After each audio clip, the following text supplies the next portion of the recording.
The Nixon system had seen better days. Actually, no, that wasn't quite right.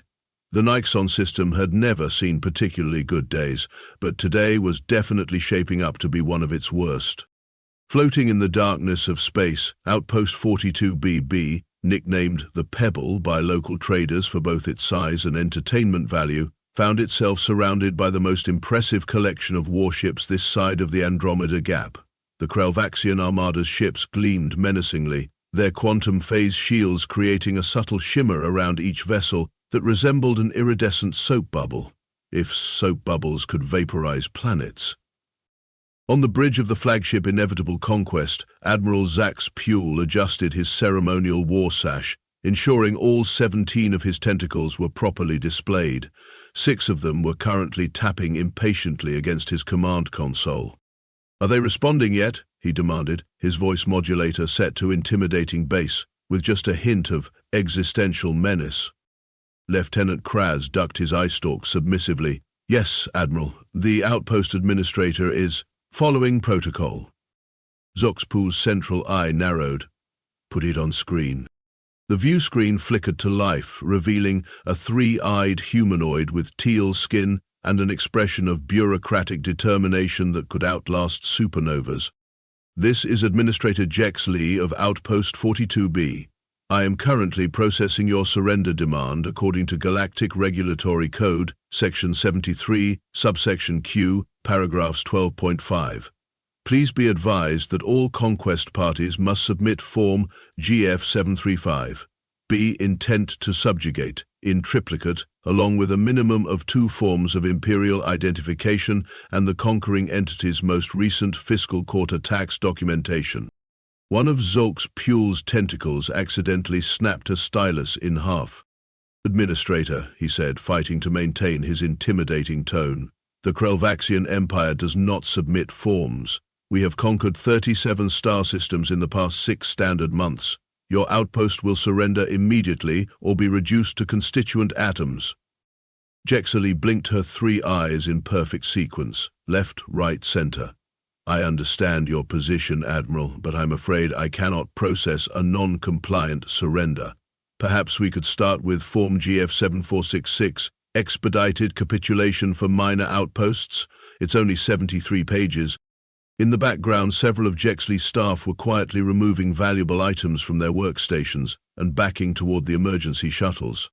"You misunderstand your situation," Zox'Puul said, rising dramatically from his command chair.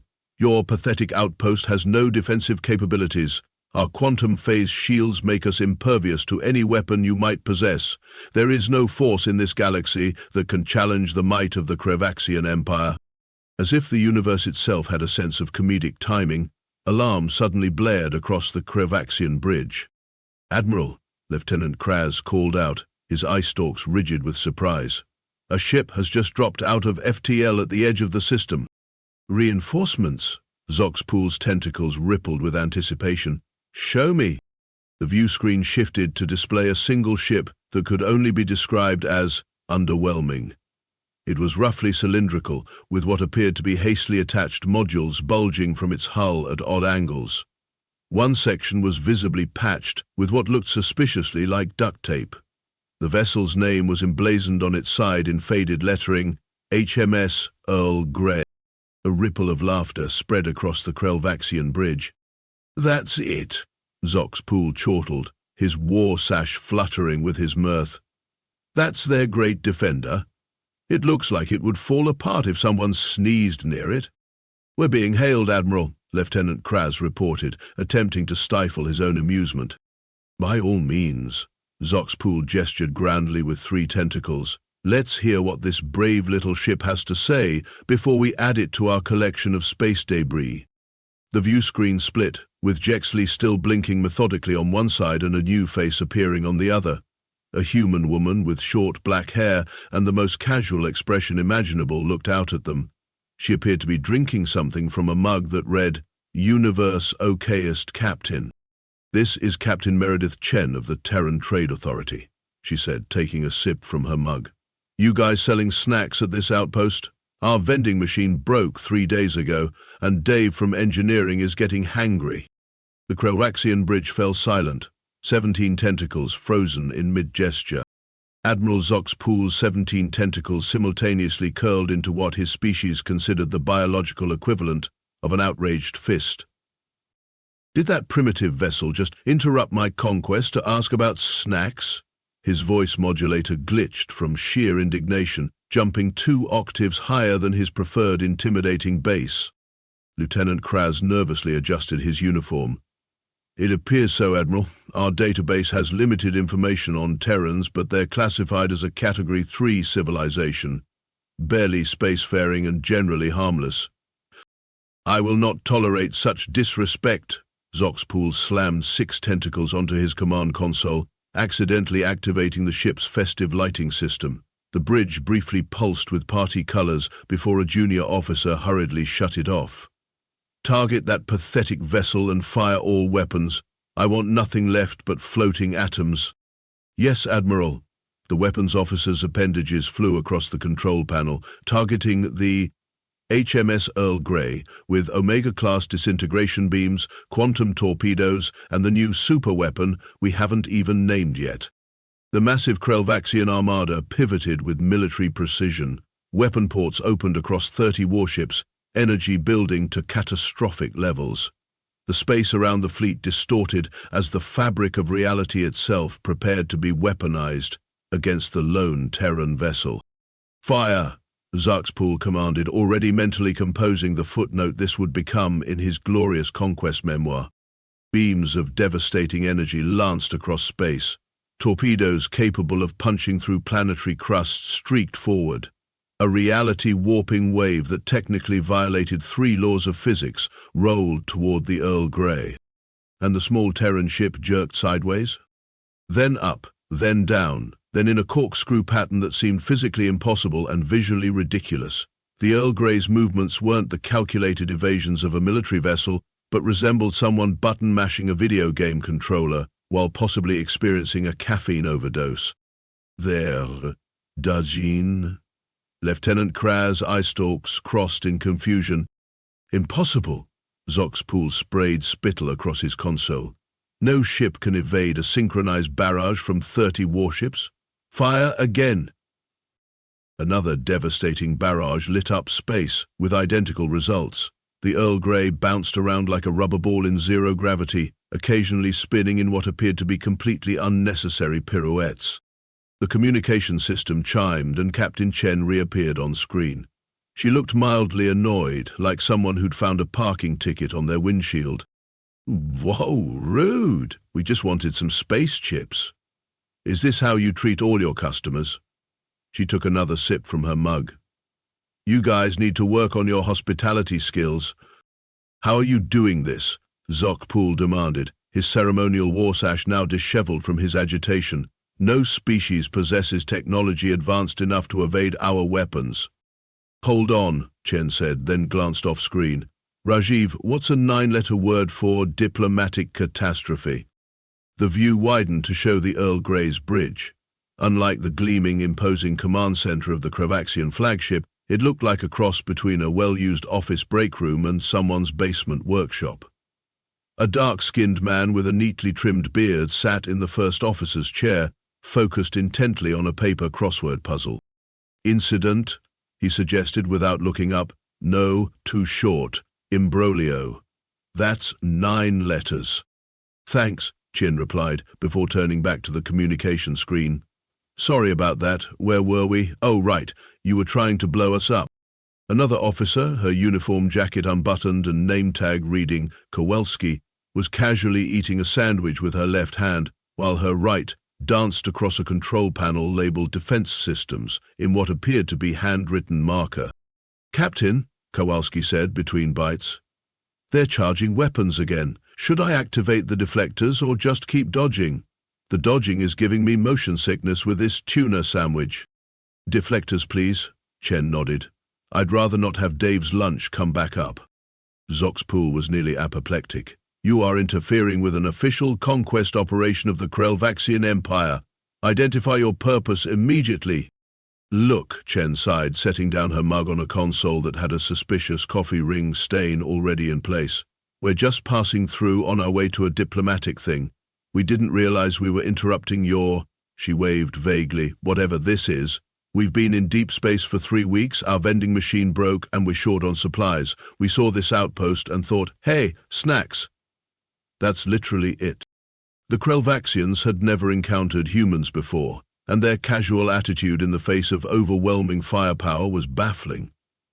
Lieutenant Kraz was frantically reviewing the limited data they had on Terrans, finding nothing to explain how this outdated-looking vessel was effortlessly evading their most advanced weapons. "Enhanced sensor scan complete, Admiral," the science officer reported. "The Terran vessel appears highly unusual. The external appearance suggests outdated technology, but we're detecting energy signatures unlike anything in our database." Chen overheard this and shrugged. "Yeah, she's not much to look at, but the Earl Grey gets us where we need to go, usually with minimal explosions." Admiral Zox'Puul's rage gave way to calculating interest. "Your vassal? It's experimental?" "Prototype diplomatic courier," Chen confirmed. "Look, we really don't want trouble. We just want to buy some snacks and be on our way. But if you insist on being difficult..." She straightened in her chair, suddenly looking slightly less casual. "Guess we'll have to do this the hard way." She tapped a console and spoke clearly. "Earl Grey, hot." The moment Captain Chen uttered those words, the Earl Grey transformed from a bumbling space jalopy into something else entirely. Its hull plates realigned with whirring precision. Panels that had appeared decorative flipped to reveal sophisticated weapon systems. The duct tape. Well, the duct tape remained, but somehow looked more purposeful now. A cultured British voice echoed through both the Earl Grey's bridge and the open communication channel. "Combat protocols engaged. So terribly sorry about this, everyone. I do hope we can resolve this unpleasantness quickly." "What is that voice?" Admiral Zox'Puul demanded, 4 of his tentacles instinctively reaching for weapons that weren't there. "That's Earl," Chen explained casually, leaning back in her captain's chair. "Earl, say hello to the nice conquering armada." "Delighted to make your acquaintance," the AI responded. "Though I must say, your behavior has been rather discourteous. Firing upon a diplomatic vessel is considered quite gauche in most civilized systems." Before Zox'Puul could respond, the Earl Grey moved, not with the erratic bouncing of before, but with deliberate, fluid grace. It accelerated toward the nearest Krelvaxian cruiser, dancing through another barrage of weapons fire as if it were choreographed. "Target lock acquired," Earl announced. "Preparing to neutralize threat with minimal destruction. My sincerest apologies for the inconvenience this may cause." A pulse of energy, not even recognizable as a weapon, emanated from the Earl Grey. When it touched the Krelvaxian cruiser, the larger ship's system simply turned off. Its lights flickered and died, leaving it drifting helplessly. "What happened?" Zox'Puul roared at his science officer. "Unknown, Admiral. Their systems are completely shut down, even backup power. It's as if the ship forgot how to function." On the Earl Grey's bridge, Weapons Officer Kowalski finished her sandwich and wiped her fingers on her uniform pants. "Neural disruptor working at optimal efficiency, Captain. Non-lethal as requested." "Excellent," Chen nodded. "Rajiv, how's that crossword coming?" First Officer Singh frowned at his paper. "Stuck on 23 across, space phenomenon, 5 letters, starts with Q." "Quasar," offered Kowalski. "Thanks." The Earl Grey continued its graceful dance through the Krelvaxian fleet, systematically disabling ship after ship, with pulses that somehow bypassed their supposedly impenetrable quantum phase shields. "I've just disabled your portside gunship," Earl announced politely. "Frightfully sorry about that. I've left life support and basic amenities operational naturally. Your crew might consider brewing some tea while awaiting rescue. I find it most calming in trying situations." The door to the bridge hissed open, and a disheveled man in an oil-stained uniform stumbled in, squinting at the lights. He had a half-eaten protein bar in one hand and a wrench in the other. "Hey, who turned on the percussion section?" he grumbled. "I was trying to nap." "Dave," Chen brightened. "You're just in time for the battle." "Battle?" Dave looked at the view screen showing the disabled Krelvaxian ships, then at the protein bar in his hand. "Huh. Is that today? I found this behind the coolant pipes. It's only 2 months expired. Admiral Zox'Puul was rapidly losing whatever composure he had left. His tentacles were flailing so wildly that 2 junior officers had to duck to avoid being accidentally slapped. "This is impossible," he shrieked, his voice modulator completely abandoning the intimidating base setting. "No one challenges the Krelvaxian Empire. Our quantum phase shields are impenetrable." "About those shields," Chen said, leaning forward conversationally as if discussing the weather. "They've got a pretty obvious frequency resonance vulnerability. You might want to look into that. Anyway, can we please stop this nonsense now? We literally just want to buy some chips and maybe those little fizzy drinks they sell at outposts like this." "Never!" Zox'Puul's central eye was twitching. "Deploy the Mind Melter 9000. Lieutenant Kraz gasped dramatically. "But Admiral, it's untested. The psychological effects could be—" "I don't care. Melt their minds." From the underbelly of the inevitable conquest, a strange apparatus extended, resembling a satellite dish crossed with a lava lamp. It began to pulse with sickly green light, aiming directly at the Earl Grey. Captain?" Kowalski pointed at the screen. "That looks weird." "Psychic weapon," Singh identified without looking up from his crossword. "Page 47 of the Unusual Threats Handbook." "Oh, defensive measures," Chen ordered calmly. "Activating psychic shielding," Earl confirmed. "Though I must say—" The green light from the Mind Melter 9000 struck the Earl Grey, enveloping it completely. For a moment, everything went silent. Then Earl's voice returned, but different. "A psychic attack. How very bold. Against our shields of mental gold. Your weapons might—" Gave me a fright, but only changed how tales are told. Chen blinked. "Earl, are you okay?" "My systems work with perfect grace. Though speaking normal's not the case.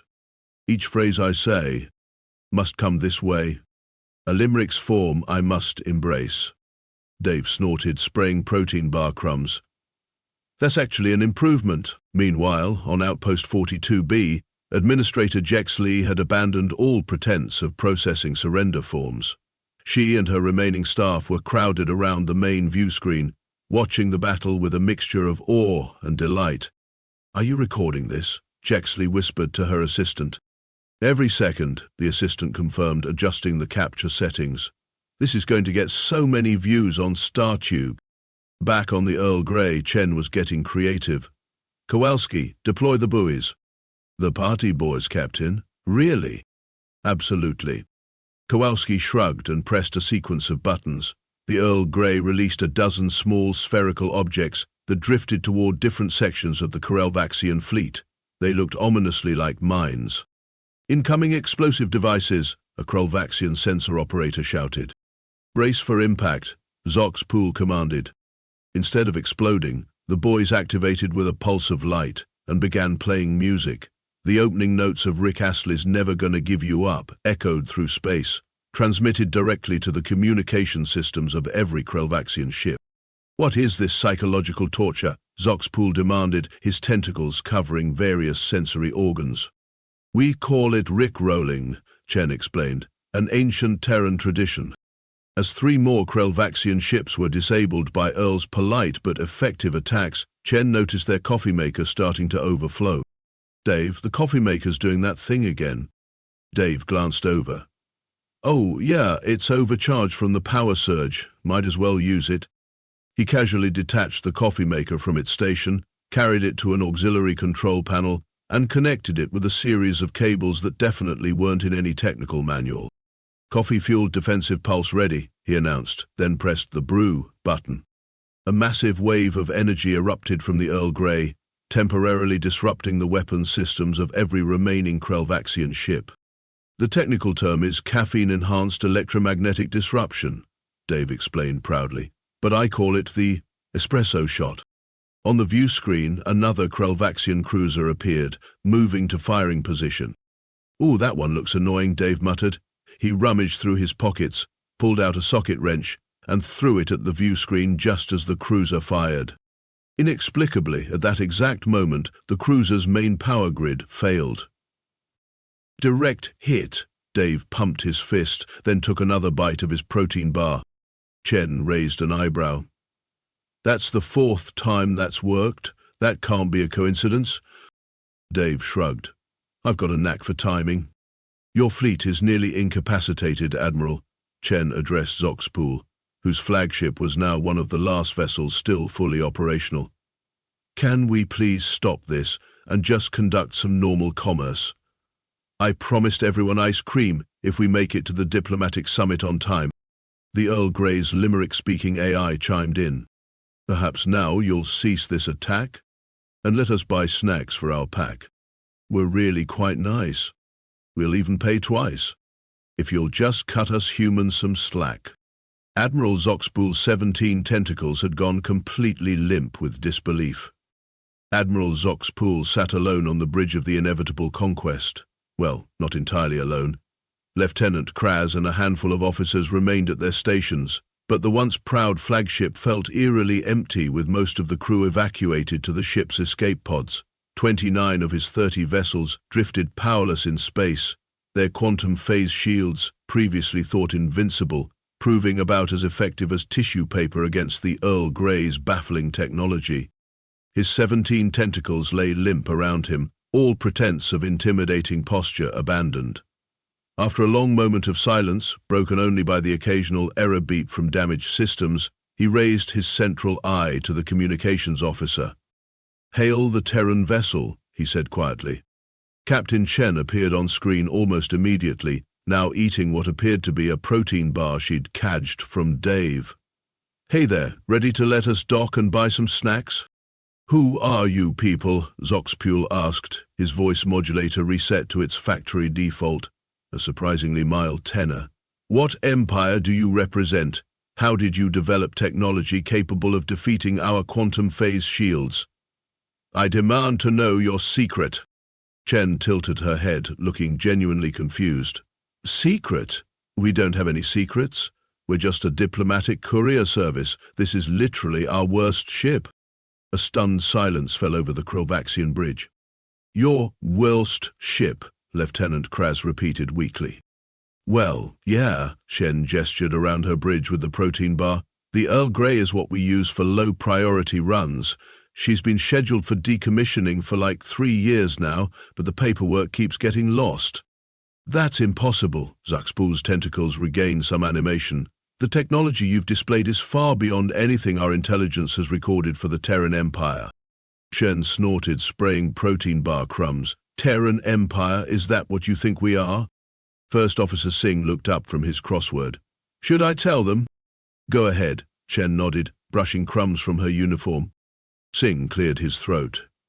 "Earth, that's our homeworld, is part of a loose confederation of planets called the Terran Trade Authority. We're not an empire. We're barely even noticed by the Galactic community. The Galactic Council classifies us as a Category 3 civilization," Kowalski added. "That's just one step above pre-warp primitives." But, Zox'Puul's central eye dilated in confusion. "If you're not a major power, how did you defeat our fleet?" "Dumb luck mostly," Chen shrugged, "and excessive engineering. Allow me to explain with a rhyme. About humans and how they spend time."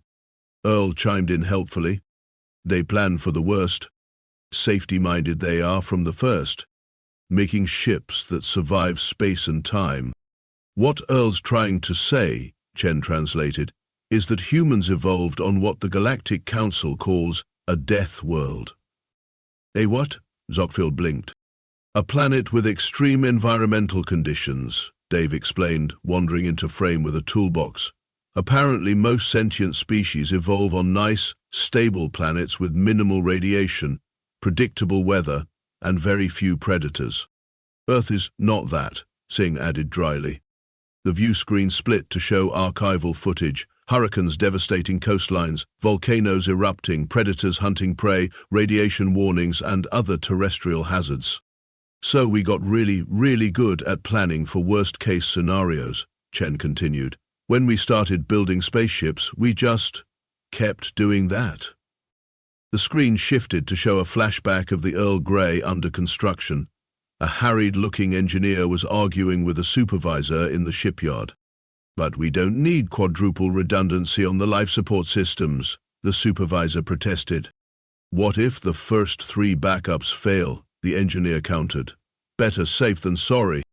"But the odds of all 3 failing simultaneously are astronomically—" "I'm adding a 4th backup," the engineer interrupted firmly, "and I'm making it run on bicycle power, just in case." The flashback shifted to another conversation in the same shipyard. "Why are you adding a coffee maker that can convert to an EMP generator?" a different supervisor asked wearily. "Because," the designer replied with complete seriousness, "what if we need to brew coffee and disable electronic systems at the same time? That scenario seems highly unlikely. Better safe than sorry." Back on the Earl Grey's bridge, Chen gestured to the ship around her. The Earl Grey was designed to withstand pretty much anything the universe could throw at it, not because we're preparing for war, but because that's just how humans approach problems. "Our defensive capabilities," Kowalski added, "those were originally designed to neutralize cosmic radiation. Turns out the same technology works great against weapons." "And those shields that stopped your quantum torpedoes," Dave piped up. "Those were designed to protect us from micrometeorites during high-speed travel. The engineers just kept adding layers because, well, better safe than sorry," the entire Earl Grey chorused together. Admiral Zox'Puul's tentacles drooped further.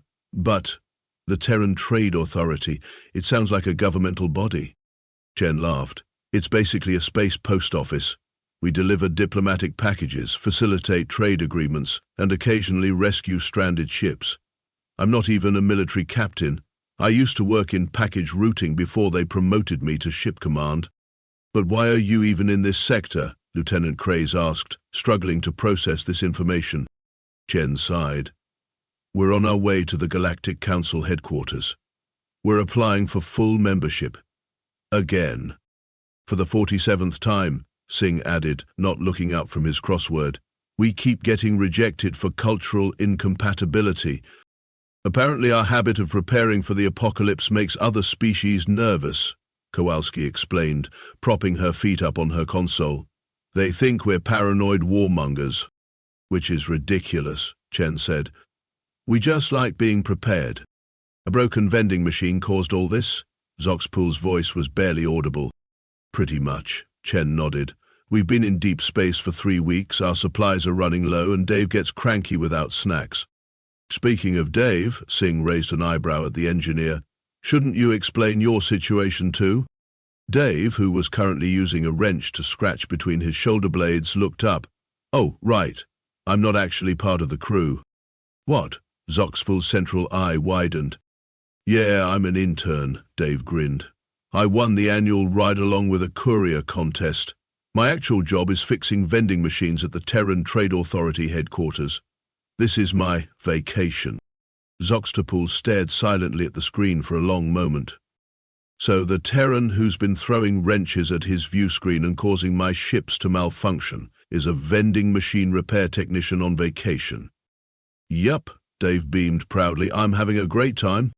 Zox'Puul's central eye slowly closed, then reopened. "And the most advanced ship in your fleet is—" "Oh, the Earl Grey isn't even close to our most advanced," Chen interrupted. "The new diplomatic vessels actually have cup holders that adjust to different cup sizes automatically. It's pretty fancy." The Earl Grey's AI contributed. "Our newer ships are truly sublime, with features that work every time, while we make do here, with duct tape and cheer, and defensive tech worth not a dime." Admiral Zox'Puul's 17 tentacles simultaneously covered his face in the Krelvaxian gesture of complete existential surrender. Admiral Zox'Puul sat motionless in his command chair, all 17 tentacles limp with defeat. His mighty conquest, the campaign that was supposed to cement his place in Krelvaxian military history, had been halted by what amounted to a space mail truck with duct tape patches, crewed by a former package router, a crossword enthusiast, a sandwich-eating weapons officer, and a vending machine repairman on vacation. "Are you okay over there?" Captain Chen's voice broke through his existential crisis. "You've been staring into space for about 5 minutes." And not in the normal way we all stare into space because, we're in space. My career is over, Zox'Puul said flatly. 30 warships, the pride of the Krelvaxian fleet, disabled by a courier ship that was about to be scrapped. If it helps, Chen offered, we won't tell anyone if you don't. Zox'Puul's central eye blinked slowly. What? Look, Chen leaned forward suddenly businesslike. I couldn't help noticing you have an obvious resource distribution problem. What are you talking about? Lieutenant Kratz asked defensively. You're conquering peaceful systems with valuable agricultural resources, Chen counted off on her fingers.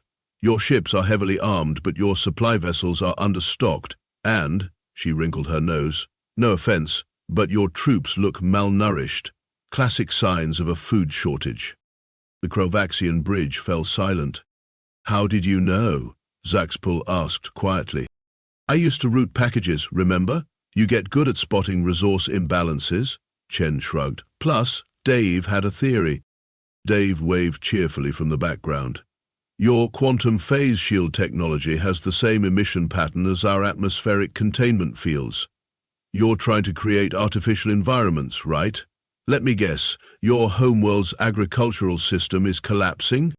Zox'Puul's tentacles curled inward, a gesture of shame in Krelvaxian body language. Our star has begun to shift its spectrum. Our crops are failing. The High Command authorized this conquest to acquire new agricultural worlds before our people starve. On the Outpost feed that was still open, Administrator Jexley suddenly perked up. Did someone say agricultural distribution? Chen raised an eyebrow. You know something about that, Administrator? Before I became an Outpost Administrator, I was the Regional Director of Agricultural Distribution for the Galactic Council's Outer Rim Development Program, Jexley said, straightening her posture. I specialized in adaptive farming techniques for changing environmental conditions. And yet you're running this tiny outpost because, Chen prompted. I accidentally sent the quarterly harvest to the wrong star system, Jexley admitted with a sequential blink of her 3 eyes. The paperwork to correct it was so extensive that I found it easier to accept a transfer. Chen clapped her hands together. Perfect. So we've got agricultural expertise, a resource distribution problem, and... She glanced at Dave, who was now attempting to balance a wrench on his nose. Creative engineering talent. I think we can work something out here. What are you suggesting? Zox'Puul asked cautiously. A trade alliance, Chen proposed. Terran farming techniques in exchange for the Krelvaxians stopping their conquest spree. We're really good at growing food in hostile environments. Earth has pretty much every climate you can imagine. The quantum phase shield technology could be repurposed, Dave added, letting the wrench clatter to the floor. If you adjust the resonance frequency and layer it with a modified UV filter, you could create sustainable farming domes that simulate your homeworld's original conditions. Our engineers have tried, Zox'Puul said. The power requirements are... Oh, that's easy, Dave interrupted. You're approaching it as a military shield when you should be thinking of it as a greenhouse.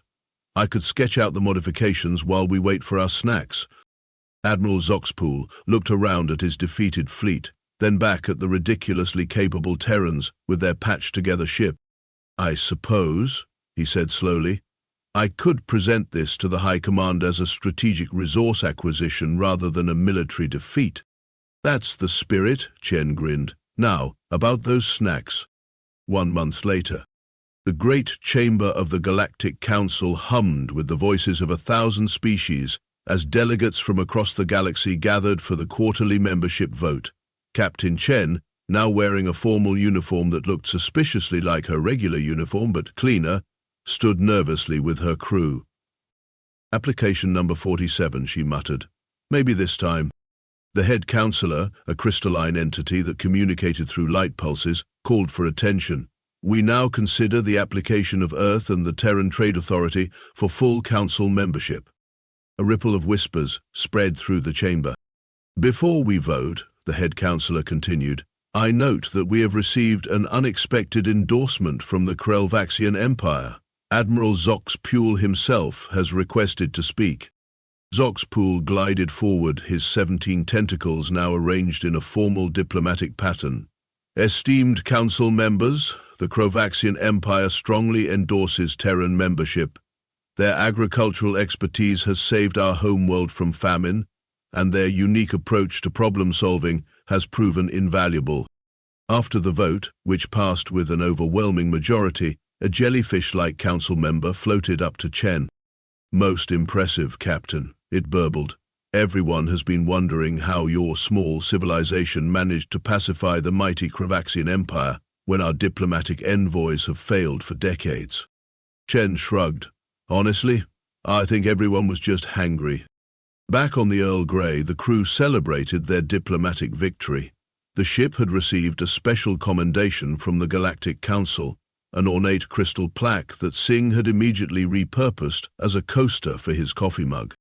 "To the Earl Grey," Chan toasted, raising a bag of the exotic chips they'd finally purchased from Outpost 42B. "The worst ship in the fleet, but the best at making friends. The diplomatic crisis has been resolved. With hunger and farming problems solved." Earl's voice chimed in cheerfully. "Though our ship's quite a mess, we achieved great success. And now into legend evolved." Dave, now sporting a "My friend visited the Galactic Council and all I got was this t-shirt," grinned as he munched on his snacks. "Best vacation ever. Do you think the vending machine repair contest will let me go again next year?"